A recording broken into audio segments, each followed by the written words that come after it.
Hi guys, welcome back sa akong channel guys. Ito guys yung gala namin guys na hindi kami nagkaintindihan ni madam. So nadala ko is swimsuit at hindi short.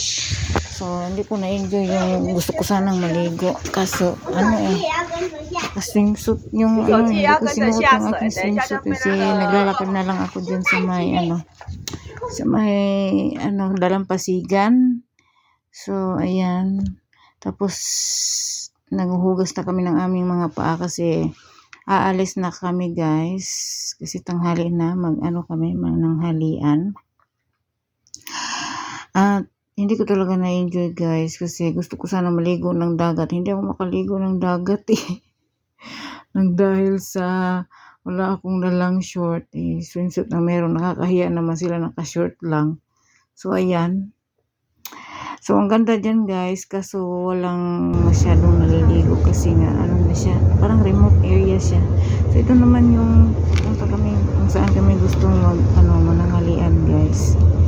So, yan, ang ganda ng lugar nila guys. So, marami din sila mga rice fields. So, ayan, may mga, maisan ba?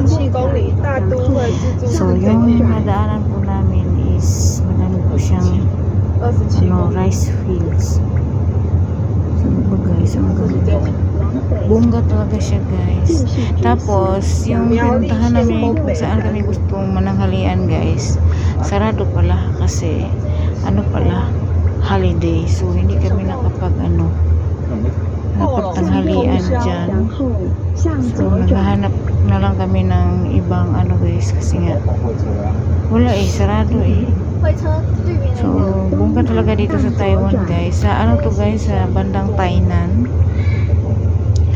Yung medyo may mapatag din na lugar. So, ayan. Napunta kami sa city guys. Kasi nga, naghanap kami kung saan kami gustong kakain. Kasi nga, meron doon sanang pwede namin doon kami mananghalian. Isarado kaya na lang, pumunta kami sa city. Talagang gutom na ako guys kasi nga yung kung saan gustong kumain wala doon sarado.